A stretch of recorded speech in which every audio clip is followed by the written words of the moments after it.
The Shadow of the Templars was the third of my BBC films about Rennes-le-Château, and I began to see how important a part the Templars were playing in the background to this story. But now, with hindsight, I can see that after 3 films, I hadn't even begun to glimpse the truth of what really lies behind this extraordinary enigma.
The Knights Templar, medieval warrior monks, iron soldiers of Christ, whose order ended in blood and fire and mystery. 10 years ago, I began to investigate the story of an obscure 19th century French parish priest, and in attempting to unravel that mystery, I found unexpectedly that the Templars had cast their shadow far beyond the confines of the accounts which you will read in the history books. I found myself following a line of inquiry which shed a new and startling light on these long-dead Knights of Christ. But for me, their story does not begin here, in the Templars' church in the heart of London, nor in Jerusalem, where they apparently began, nor in Paris, where their downfall was plotted, nor indeed anywhere which is part of their known history. For me, the beginning was the story of a man who lies buried here in the French Pyrenean village of Rennes-le-Château.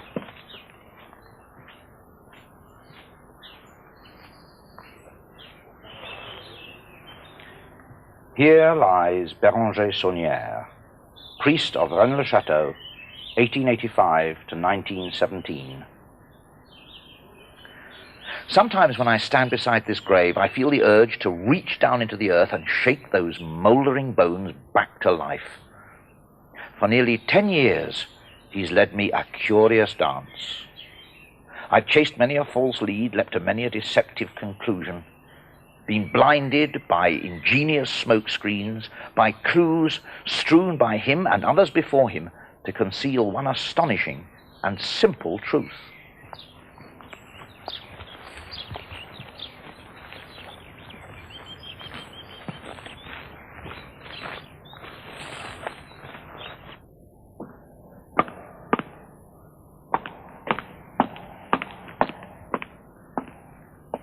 The separate elements of this story have been sometimes surprising, sometimes puzzling.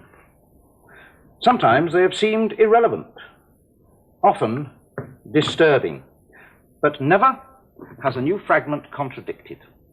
I want to show you how the trail which I had to follow led in unexpected directions, how pieces which seem at first to have no connection fit together, But this time, I shall not begin with the obvious piece. Béranger Saunière and his village have always been central to this story. But in reality, he is nothing more than the fluttering banner which draws the eye upwards away from the towering edifice on which he is set. This time I want to begin with a part of the underlying structure. I want to move away from Saunière and his village of Rennes-le-Château. Not far, just 3 miles across the plain. There, the mountain peak of Bézu, once a preceptory of the Order of Knights Templar. Bézu, a few stones crumbling to dust on a mountain top, so far from the sound of a human voice that the past can echo undisturbed. But here those echoes are not dying. They resonate with gold and greed and mystery and with lies. The Templars, warrior monks of a religious military order who fought for Christ in the 12th and 13th centuries, who died for Christ, and yet who at the last were accused of many crimes, of denying Christ, of trampling and spitting on the cross. Their story is inextricably entwined in the history of this place and of the mystery which broke into the 20th century across the plain at Rennes-le-Château. But before we can begin to approach what underlies that mystery, we must look more closely at the shadow cast by those long-dead warriors of Christ. Warriors clad in their iron mail with cloak of white, emblazoned with a cross the colour of blood. Warriors, yet monks, who had taken the monastic vows of obedience, chastity, and poverty, an immensely wealthy order, who yet were individually poor, owning nothing. One of their seals symbolizes their communal brotherhood, an order of fighting monks, sworn, like other brotherhoods of knights, like the pilgrims, like the crusading noblemen, to wrest the Holy Land from the Moslem unbelievers, who, in the eyes of Christendom, were desecrating the places holy to Jesus, to the faith of Europe. The earliest mention of their name appears to be here in the Chronicle of William of Tyre, written in 1160. He tells us that the poor Knights of Christ and the Temple of Solomon were founded in 1118 by Hugh of Payens. Hugh, with 8 companions, banded together with the idea that, as far as their strength permitted, they should keep the roads and highways of the Holy Land safe, with especial regard for the protection of pilgrims. 9 men undertaking the seemingly impossible task of policing the wild and perilous pathways of the desert. Only 9 men to protect the thousands of pilgrims and crusaders swarming into Palestine in those uncertain and dangerous times. With this plan, we are told, they presented themselves to the King of Jerusalem. He seems to have found their objective a worthy one, and placed at their disposal an entire wing of the royal palace, which stood on the foundations of the old temple. Hence the name Templars. Part of their home still stands. It is the women's wing of the Al-Aqsa Mosque, here on the Temple Mount. Within a short space of time, the king vacated the palace entirely, leaving it in the control of the poor knights. For 9 years, William tells us, the 9 poor knights pursued their objectives, admitting no new members to their order. There is, however, a total silence on what their activities actually were during those 9 years. All that we do know is that for some reason, apart from their mammoth self-imposed task, the Templars also found time to clear the centuries of rubble from this immense area, the stables of King Solomon, which stretch under a vast area of the Temple Mount. Word of the Milice du Christ, the soldiers of Christ, spread back to Europe, and in 1128 the Templars were officially recognized as a religious military order. No secular authority, no ecclesiastical power would hold sway over them. They were a power unto themselves, autonomous, owing allegiance to neither kings nor prelates, answerable only to the Pope himself. From strongholds outside Jerusalem, they strengthened their grip on the Holy Land. There was a certain glamour to these iron monks, enduring in the name of Christ the burning heat of the desert. In the 2 decades which followed, younger sons of noble families flocked to enroll in the Templars' ranks. Vast donations in goods, money, and land were made from every quarter of Christendom, and within 12 months of their incorporation, the order held huge estates all over Europe, and in 1147, the Templars embarked on the Second Crusade. The reputation they established in battle was one of zeal, tinged with an almost insane foolhardiness. Foolhardy they may have seemed, but their rule forbade them to sue for ransom, or even to retreat, unless the odds were more than 3 to 1. Jerusalem was their home, stronghold of the armies of Christendom, and here the Templar knighthood flourished.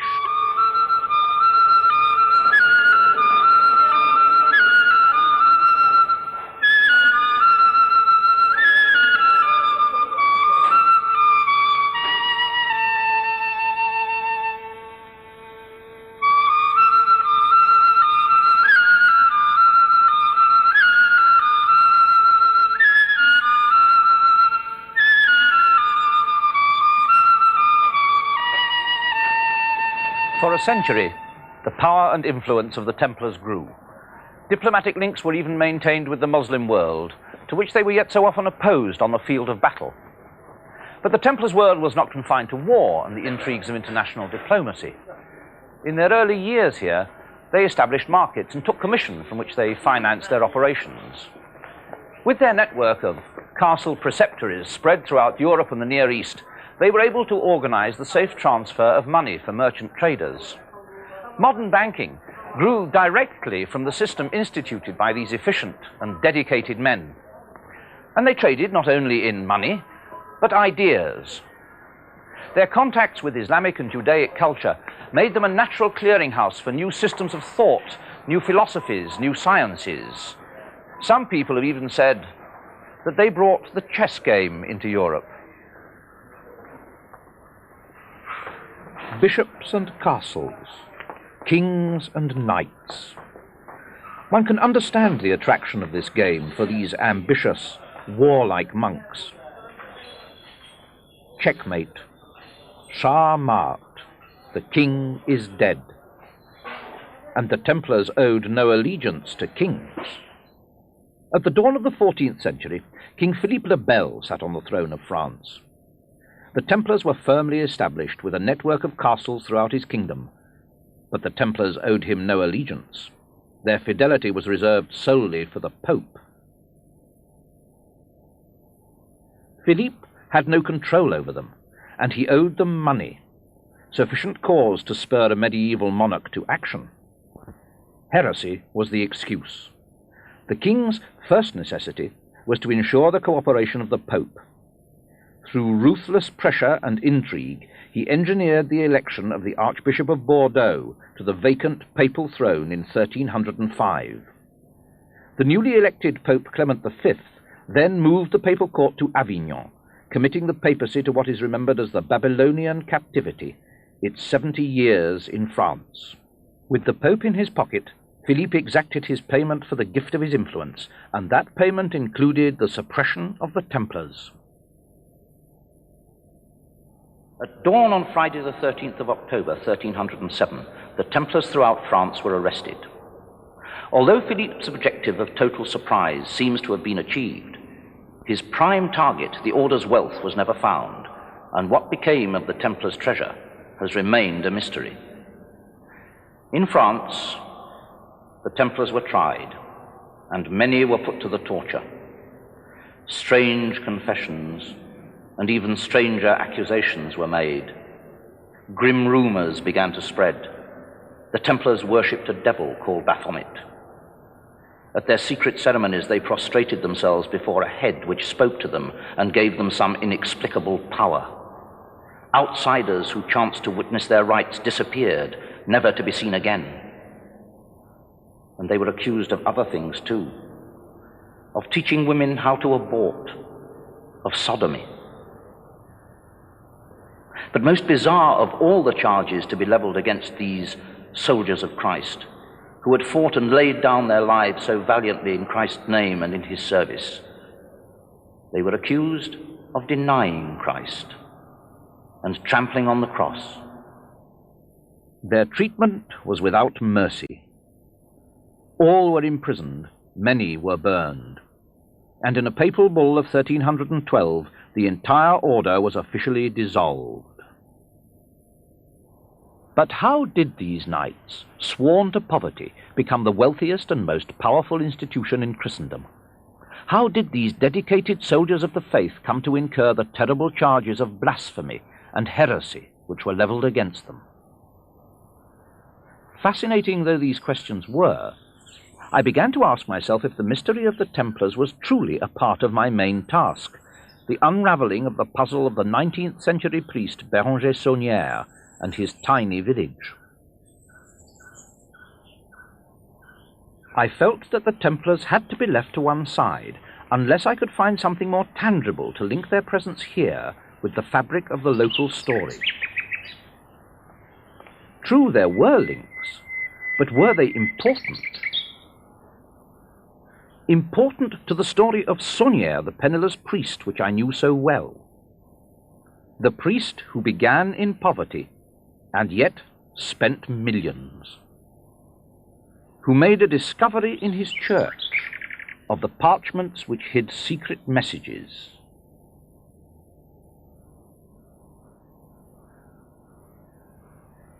One speaking of a treasure belonging to Dagobert and to Zion.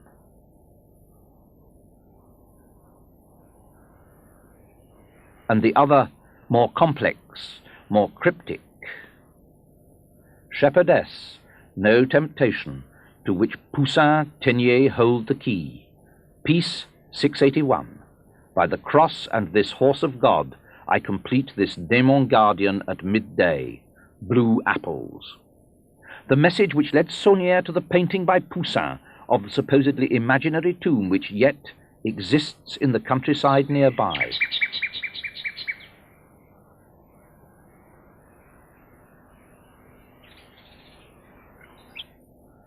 The obvious relevance of the painting led me to undertake a detailed examination of it, and I found what seemed to me to be a curious and rigid geometry.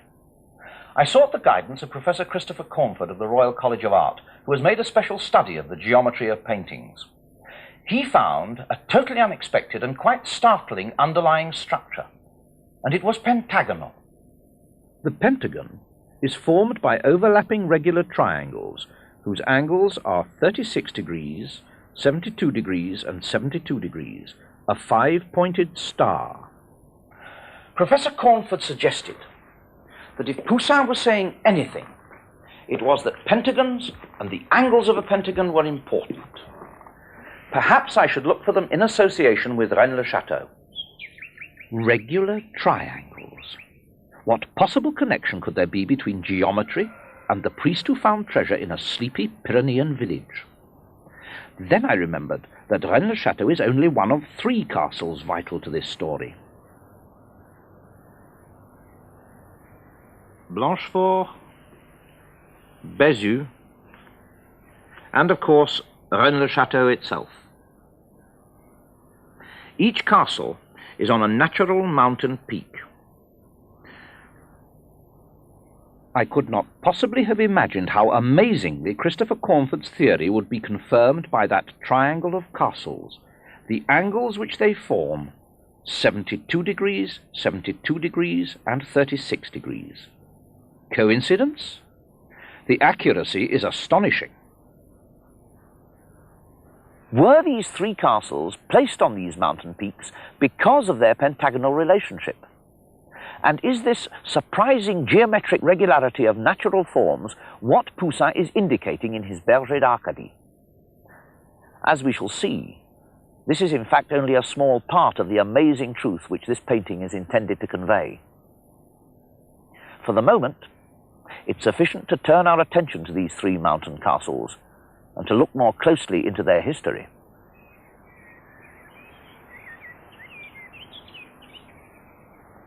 Blanchefort bears only the decaying, almost unrecognizable remnant of a castle. But that castle gave its name to a noble house, the Blanchefort family. One of them has left a faint mark on the pages of history. He was Bertrand de Blanchefort, 4th Grand Master of the Order of Knights Templar, who maintained a preceptory on that other mountain peak of Bézu. The third point is, of course, Rennes-le-Château, but the castle here has a history which reaches back into the past long before the time of the Templars. Remember now that first hint in the parchments that the treasure belongs to Dagobert and to Zion. Now Zion is Jerusalem, where the story of the Templars seems to begin. And Dagobert was one of the last kings of the Merovingian Franks. The Merovingians were not anointed kings, but kings by virtue of their blood, which was believed to have some magical, even divine attribute or quality. They were called the long-haired kings, and like Samson, their power was supposedly vested in their hair, which they could never cut. According to legend, they were identified by a distinctive birthmark, a rose-red cross.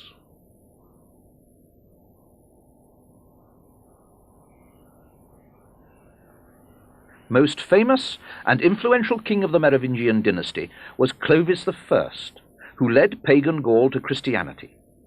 When Clovis was baptized at Rheims, he became king not only by virtue of his blood, but also by sanction of the Roman Church. But as so often happens, the rule of a strong king diminishes with his successors. When Dagobert II inherited the kingdom, attempts were made to keep him from his throne, and in the year 679 he was assassinated. His infant son Sigebert, now rightful king, was reputed to have died with him. But a stone uncovered by Saunière supposedly depicts the rescue of that child, who was carried to safety to the ancestral home of his mother, and that home was Rennes-le-Château. Here Sigebert grew to manhood, and through his descendants the blood royal of the Merovingians flowed on in gnarled and numerous family trees, nursing an accumulation of bitterness and rancour stemming from the betrayal of Dagobert and the loss of their rightful inheritance, the throne of France. And at last that blood bore fruit in the house of Lorraine. Godfrey of Boulogne, Count of Bouillon and Duke of Lorraine, was a direct lineal descendant of Dagobert II.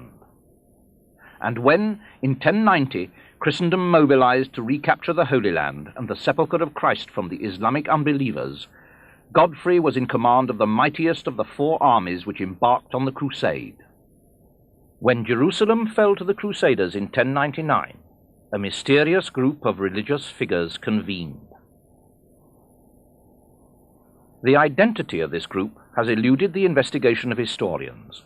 Its task was to elect a king of Jerusalem. This shadowy but clearly influential group of electors promptly offered the crown to Godfrey of Bouillon. For the supporters of the blood royal of the Merovingians, Godfrey was already a rightful king, but a king without a kingdom. Now that mysterious conclave had given him the most precious kingdom on earth, the Holy Land. But could I begin to identify this shadowy but powerful organization? And could I find a connection, a link with the Order of Knights Templar? And then I found a document. It attests to the existence in 1090 of a mysterious organization called the Ordre de Notre-Dame du Mont de Zion, the Order of Our Lady of the Mount of Zion, which apparently acted in close concert with Godfrey of Bouillon. The document also asserts that at least 5 of the 9 founding Knights Templar were also members of this same Order of Zion. But how authentic is this document? History seems to make no reference to any Order of Our Lady of Zion. At first glance, the document may well seem spurious. but the deeper one probes into the obscured recesses of history, the greater the weight of circumstantial evidence that emerges.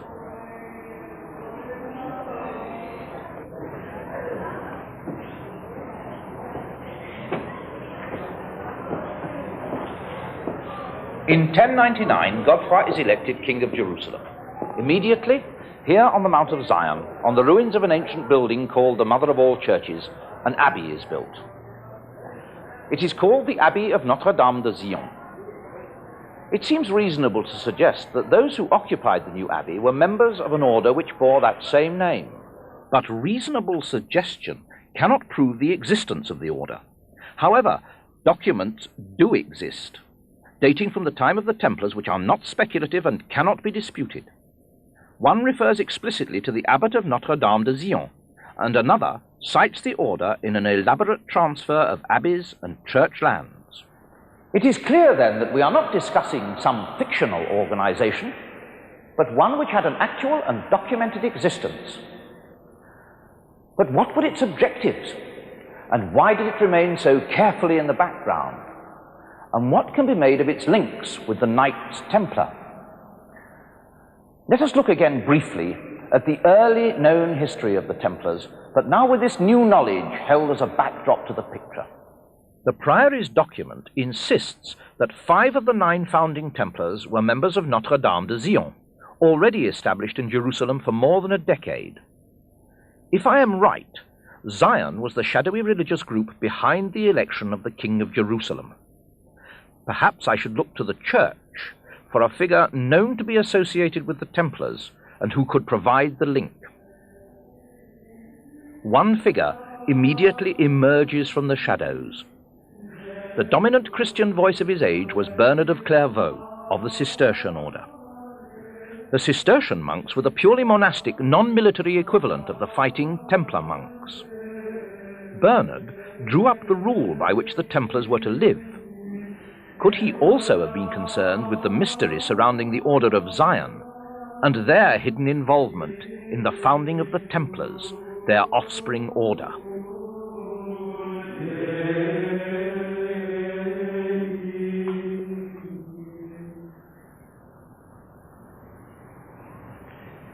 It is clear that St. Bernard played a vital role in the early history of the Knights Templar, and curious hints of that role have been proposed by certain historians who have studied and interpreted his writings.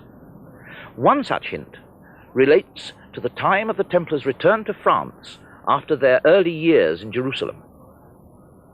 The work has been accomplished with our help, and the knights have been sent under the protection of the Comte de Champagne, where all precautions can be taken against interference by public or ecclesiastical authorities, where one can best make sure of a secret, a watch, a hiding place. No interference from public or ecclesiastical authorities, and a search for a hiding place. Could the Templars have been sent to the Holy Land to bring something back from Jerusalem? Something which St. Bernard was privy to, something which had to be protected, hidden away. Could this explain why the king vacated the palace and handed it over to the Knights Templar, and the silence of the records concerning their activities during those first 9 years? We must remember that at the end of their history, the Templars kept inviolate the secret of the whereabouts of their treasure. What precious thing might have been in their possession? So precious that not even torture could wring a hint of it from their lips. And where could have been the resting place of their secret, their watch, their hiding place?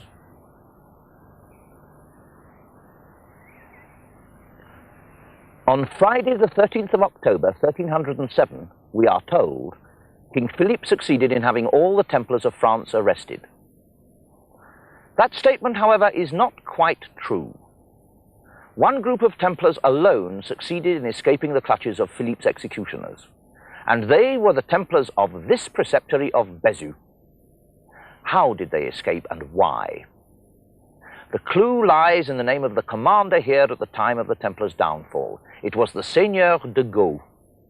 And the Pope, King Philippe's reluctant accomplice, was Clement V, who before taking that name on his election to the papal throne was Bertrand de Gaulle. Bertrand de Gaulle, whose mother was Ida de Blanchefort, of that same family who gave the Templars their fourth Grand Master, and whose lands spread out from their ancestral home there across the plain. An earlier member of that Blanchefort family, Bertrand de Blanchefort, became in 1153 fourth joint Grand Master of both Templars and Order of Zion. Bertrand can be seen to be the most significant of all the Grand Masters of the Temple. He it was who transformed the order into the superbly efficient and highly organized institution it became.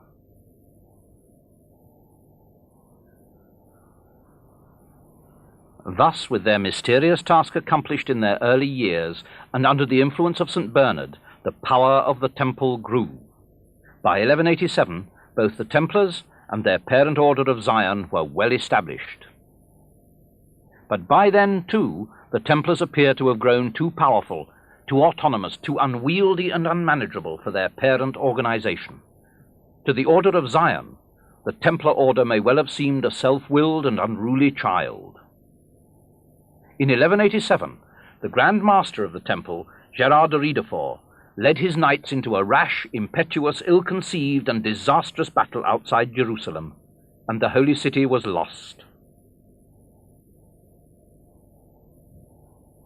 The documents of the Order of Zion refer to this action as treachery. And in the following year, 1188, the records refer to a separation between the two orders.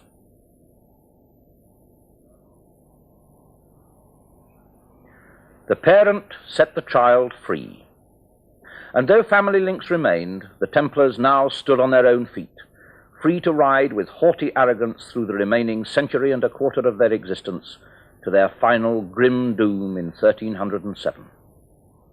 After the split, the parent order modified its name. Henceforth it was to be known as the Prieuré de Zion, the Priory of Zion, and as such it has continued its cloaked and shadowy existence down the years. When I first saw this document, I was by no means inclined to regard it as authoritative, nor even reliable as evidence. Among the information it contains is a list of the names of the Priory of Zion's Grand Masters after their separation from the Templars and up to the present day. Victor Hugo, Jean Cocteau, Leonardo da Vinci, Isaac Newton. Some of these names are so illustrious that the list seemed just the sort of grandiose pedigree that would be created for itself by a lunatic fringe body of eccentrics playing at secret societies. But it's all too easy to make assumptions and not to keep an open mind. Isaac Newton, one of the greatest scientists that England has produced. What could the Priory embody that would attract him and the other great figures on the list? All seem to share some interest in the esoteric, the occult, in secret teachings, hidden knowledge, knowledge which at certain times in the past would have been heretical and highly dangerous. Leonardo da Vinci, great artist, great thinker, unorthodox in his religious beliefs. Robert Fludd, philosopher, physician, alchemist, unorthodox in his religious beliefs. Valentin Andrea, Rosicrucian alchemist, unorthodox in his religious beliefs. Robert Boyle, great scientist, alchemist, unorthodox in his religious beliefs. Isaac Newton, great scientist, alchemist, unorthodox in his religious beliefs. Victor Hugo, writer, great thinker, unorthodox in his religious beliefs. Claude Debussy, great composer, unorthodox in his religious beliefs. Jean Cocteau, great writer and artist, unorthodox in his religious beliefs. The common ground which all these men share, and they share much, was still not enough. Were the connections more than guesswork? Something was still missing, something which binds these great men and claimed their allegiance and their silence. But we must not lose sight of the origins of our hunt, Saunière the obscure parish priest, and a remote mountain hamlet. Here, in his church, he found the clues which led to his treasure. Could I perhaps find traces of the Priory of Zion here at the heart of the mystery? The parchments conceal the key word Zion.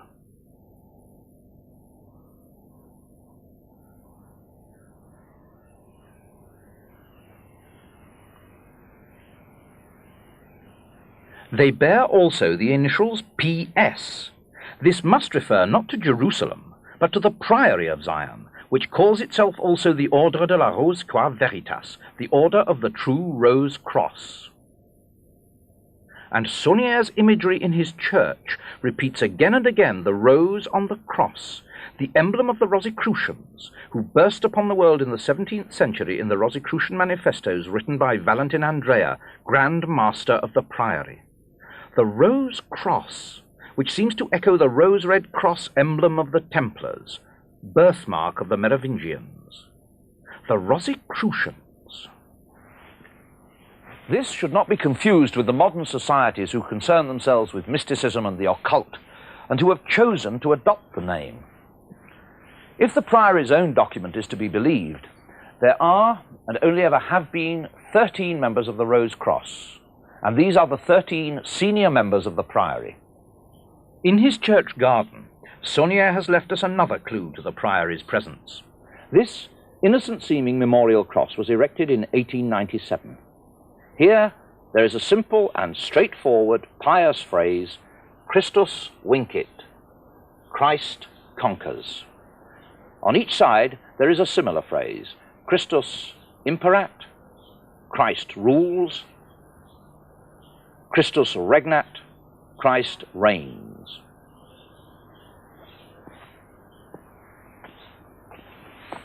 But on the back, his language is again cryptic. Christus AOMPS defendit. Christ defend what? AOM can only mean Antiquus Ordo Mysticusque, the ancient and mystic order. And PS is, of course, the Priory of Zion. Certainly the Priory's hand is at work here. But again, why? Why here? When Saunier found the parchments, he went to Paris. It was to Paris that I, too, had to go to find the mysterious Priory of Zion. The story seemed to stretch into a distant past through heresy and the Templars and murdered kings. And my researchers had uncovered a Priory document of genealogies, tracing a descent from the Merovingians and leading to a man called Pierre Plantard de Saint-Clair, in whose veins it seemed now ran the blood of the long-forgotten Dagobert II. After some natural hesitation, he at last agreed to talk about his place in this story. Monsieur Plantard, is there still a secret at Rennes-le-Château? Mais le secret n'est pas seulement à Rennes-le-Château. Il est aussi autour de Rennes-le-Château. Will the treasure of Rennes-le-Château ever be found? Ici, vous me parlez d'un trésor matériel.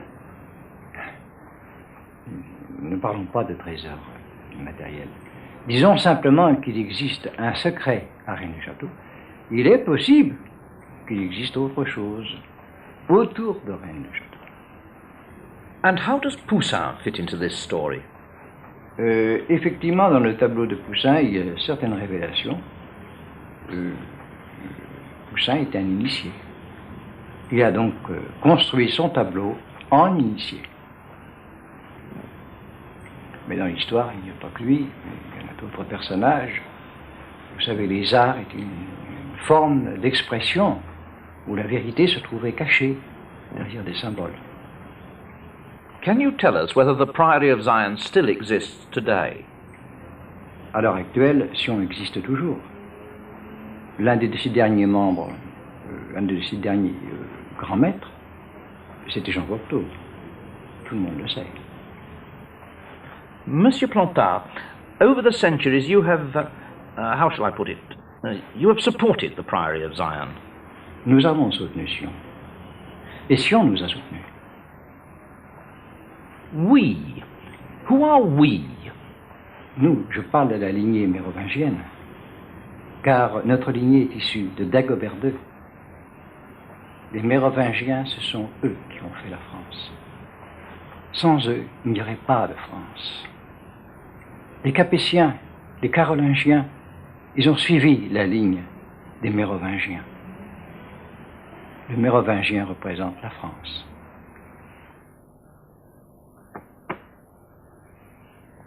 Le Roi perdu, the lost king. So strong and persistent a thread in French history and legend. But is this story really nothing more than an elaborate cloak of mystification to cover a futile attempt to restore a long-forgotten dynasty of French kings? How would we in England react to a similar attempt to restore a descendant of King Canute? With good-natured amusement, perhaps. Yet this centuries-long story of blood and faith and politics is not a light-hearted game. So much mystery, treasure, ciphers, heresies, so many intangible maybes. Yet underneath it all, a hard core of fact, of historical sense. Rennes-le-Château, where the son of the assassinated St. Dagobert was brought. Blanchefort, ancestral home of the fourth Grand Master of the Templars, Bertrand de Blanchefort. And Bézu, the preceptory which evaded the net when the Templars fell in 1307. Bézu, Blanchefort, Rennes-le-Château. Three castles locked together in a precise geometric relationship. Echoed in the 17th century by Nicolas Poussin in his masterpiece Les Bergers d'Arcadie, a picture in which Saunière took a great interest. But is there any reason to suppose that Poussin was involved in a secret other than merely the oddity of having apparently painted a landscape which the experts tell us he never saw? Well, in April 1656, Poussin had a conversation with a French priest. The priest wrote to his brother about that conversation, and historians have long been aware of that letter, which speaks of a secret that Poussin had, which kings would have pains to draw from him. Poussin most certainly had a secret, and I was convinced it lay in the Pythagorean pentagonal geometry with which he structured his painting of the tomb at Arques. But where were all these fragments of information taking me? Some unquestionably locked together. Some were obviously part of the puzzle, but their place in it was unclear. Yet another element was needed, a connecting thread, and that still eluded me. So far, I have shown that pentagonal geometry does manifest itself in the relationship of the three mountain castles which figure so prominently in this story. It's time to look at them again, to see if there is anything more to be learned beyond the fact that the triangle formed by these three castles has pentagonal angles. And this is where the story takes another unexpected shift. The accuracy of those angles is already sufficiently astonishing. But from here, it's possible to see that midway between Bézu and Blanchefort, and blending against the backdrop of mountains, there is another hill feature. It is exactly equidistant from Blanchefort and Bézu, and the angle formed by the hilltops is exactly 108 degrees, the external angle of a pentagon. We started from a triangle whose apex was Bézu, and now we have four mountain peaks placed in precise geometric regularity. The odds against such a natural occurrence must be astronomical. But of course we can't leave it there. What about the fifth point of the pentagon?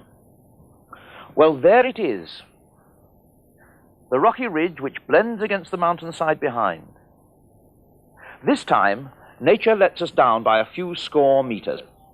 Were this structure man-made, it would be possible to forgive so small a margin of error. And even now, 5 years after I first found it, I still find it astonishing.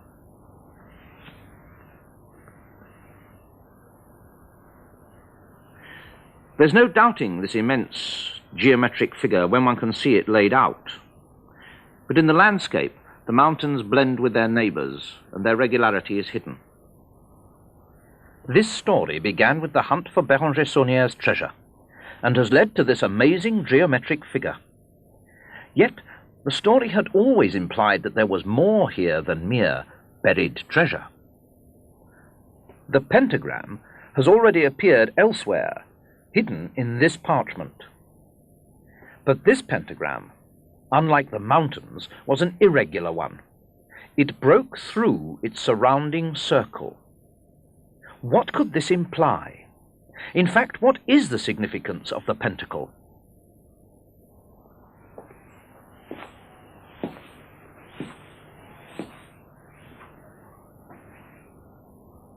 The magician uses a pentacle enclosed within a circle for conjuration.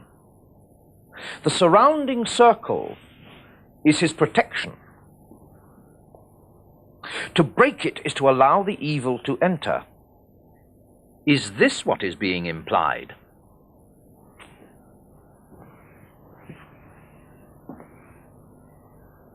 I think not. Certainly it's a possibility, but the pentacle is not only a symbol of black magic, of evil. The shape seemed to be assuming an unexpected significance in my research into the history of the Priory of Zion. It kept nagging at me, and when I talked to Monsieur Plantard, I asked him about the geometry I had found and what significance he saw in the stressing of the pentacle. The geometry is pentagonal, isn't it? Je ne peux pas vous répondre à ce sujet.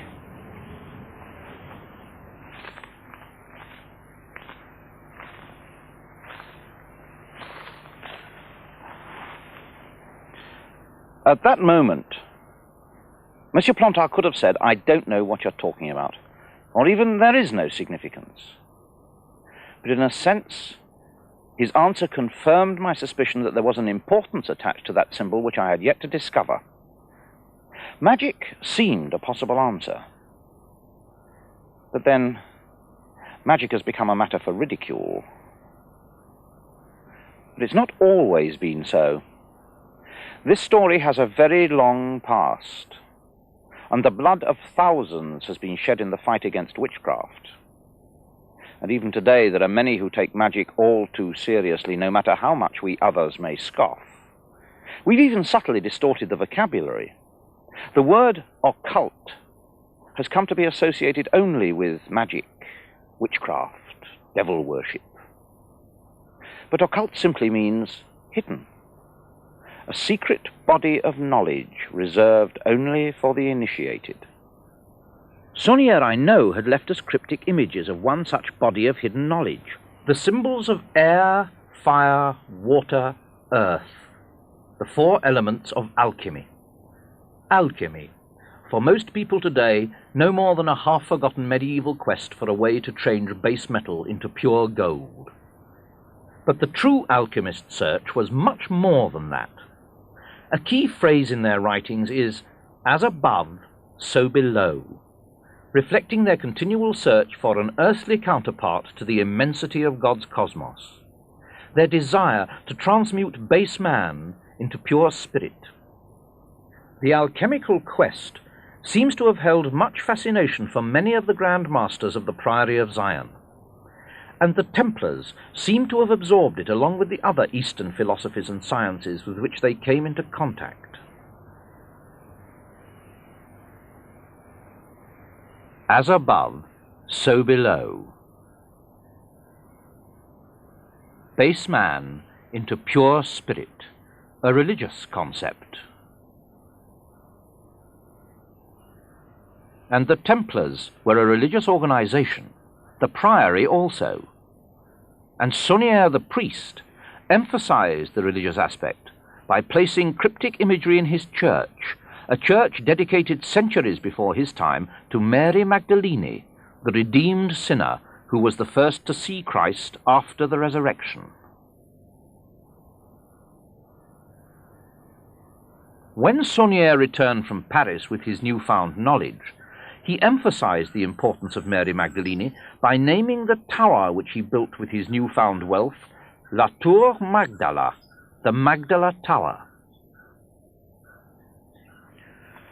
For the occult initiates of the Middle Ages, Mary Magdalene, through her redemption from sin and her unique knowledge of the risen Christ, was regarded as a medium of secret revelation, and those initiates had chosen the planet Venus as her symbol in the cosmos. A saint and a star. The connection between them could only be fanciful, subjective, close to fairy tale. I could find no connection that seemed valid to me until I realized that I had to stop imposing modern attitudes on the thinking of those involved in this mystery. To come to terms with it, to begin to understand, I had to look at their beliefs, their interpretations, in their way and not in ours. If we are to find a significance in Venus, then we must look at the planet as they did. And in the thinking of those who created this mystery, there was some connection between the pentacle at Rennes-le-Château, Mary Magdalene, and Venus. But how did the medieval mind view the universe? As soon as I began to work along those lines, I found exciting new answers to old questions stemming from the ancient belief that the Earth, and not the Sun, was the center of the universe. Each planet has its own pattern of movement around the Sun when seen from the Earth, and for medieval astrologers, those differing movements allowed them to draw geometric shapes based on the positions of the planets when they are aligned with the Sun. For example, Mercury in its orbit is aligned 3 times with the Sun, and the pattern formed by these conjunctions is an irregular triangle.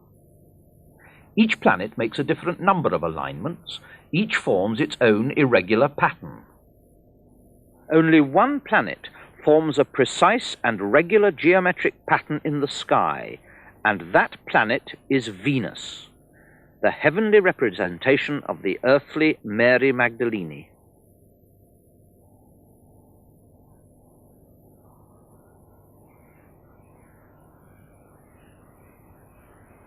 And the pattern she draws, as regularly as clockwork every 8 years, is a pentacle. As above, so below. At Rennes-le-Château, village of Mary Magdalene, we have the perfect pentacle, the earthly counterpart of the perfect pentacle in the heavens, the secret and hidden pattern of Venus, the Magdalene. Each pentacle precise, known, yet hidden. One must be initiated into the mystery before one can see the age-old and unchanging truth that the heavens find reflected in that tiny location on the face of the earth. Here was the link between the worlds of matter and spirit, between base and corrupt man here on earth and the twinkling firmament where dwelt God and all his saints.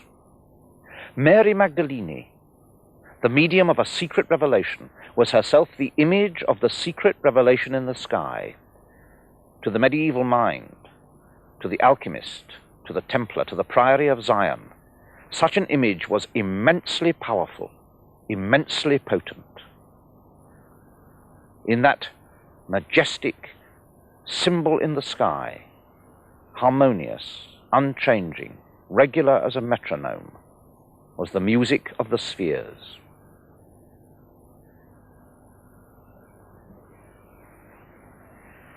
"10 years ago, I asked a question. Did Béranger Saunière really find a treasure? That led me into a hunt for the treasure of the Templars, and I found that their shadow obscured the Priory of Zion. 10 years of research into the obscure byways of history, 10 years of discoveries and false leads, of excitement and irrelevancies. But always there were the Templars, the Priory, Rennes-le-Château, and Saunière's immense wealth. Did he really find some long-forgotten hoard of gold? On balance, I think not. I now think that that mysterious organization, the Priory of Zion, provided him with the means to buy the land, build the house and the tower, perform all his other works, but not for his sake, not for his comfort, not for his purposes, but for theirs. For Saunière now seems to have been no more than the guardian of this place which had such immense significance for the Priory of Zion. The real treasure of Rennes-le-Château is not one of gold and jewels. The real treasure is a secret, the Pentacle, a secret which held immense potency in the past, and which for some people still holds that potency today. Shape, I am told, has a property. In other words, certain shapes do certain things. Can a pentacle really do something? I don't know. Perhaps in some ways I don't want to know. I discovered it, so I can't ignore it. All these illustrious people of the past, Poussin, Leonardo, Newton, all of them over the centuries have been involved in this story. Were they really intent on restoring the deposed Merovingian blood? What can there be so special about this royal bloodline that can ensure centuries of loyalty? Still, something seems to be missing, and only the Priory of Zion can answer all the questions which seem to increase even as the discoveries are made. The Priory of Zion. Does it still exist? Is it really still alive? Still a force to be reckoned with? Certainly it existed in the past, and it has been powerful, and it has been associated with a pentacle and a royal dynasty. If the Priory of Zion still exists, and Monsieur Plantard insists that it does, then the latest name on their list of Grand Masters is Jean Cocteau. Was he really involved in all this? After 10 years of research, I no longer wonder. I can only observe and record. And I have one more thing to show you. Something which brings me full circle back to London. Not to the Templars' church, but to a church little more than a mile away, just behind Leicester Square, the Church of Notre-Dame de France.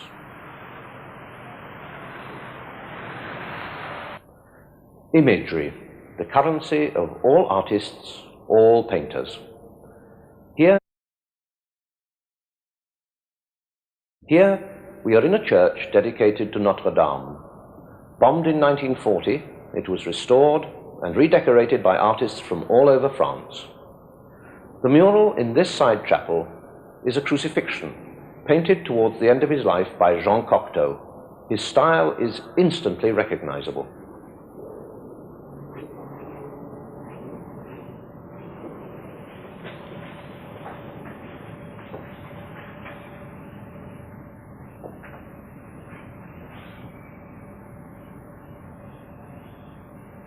One of the clearest, the most recurrent images in our story has been the rose upon the cross. And here, at the center of his design, where the body of the crucified Saviour should dominate all, Cocteau gives us this.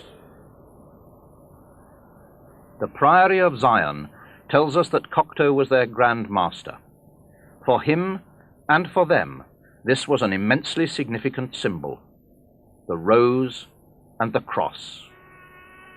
Of course, finding it here could be nothing more than an extraordinary coincidence. For me, it is one more piece of evidence for a shadowy, centuries-old mystery, which is only now, slowly, finding its way back to the light.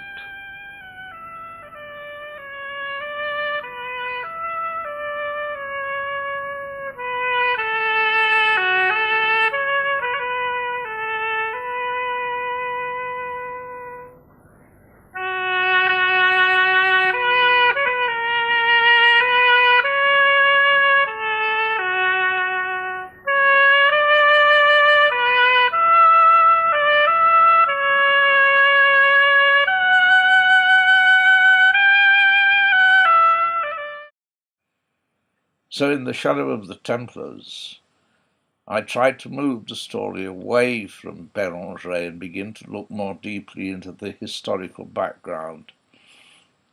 And again, I began to think that I was coming towards an understanding of what it was really about. But again, all one learns with the depth of the research, all one learns is the extent of one's own ignorance. There is so much that was staring us in the face, that was so simple, and which I hadn't seen. That's why one of my most important noises that I try to make is we must all stop looking and start seeing, because it's not until we do that that we begin to approach what perhaps, and even now I hesitate, perhaps is behind all that we're looking at.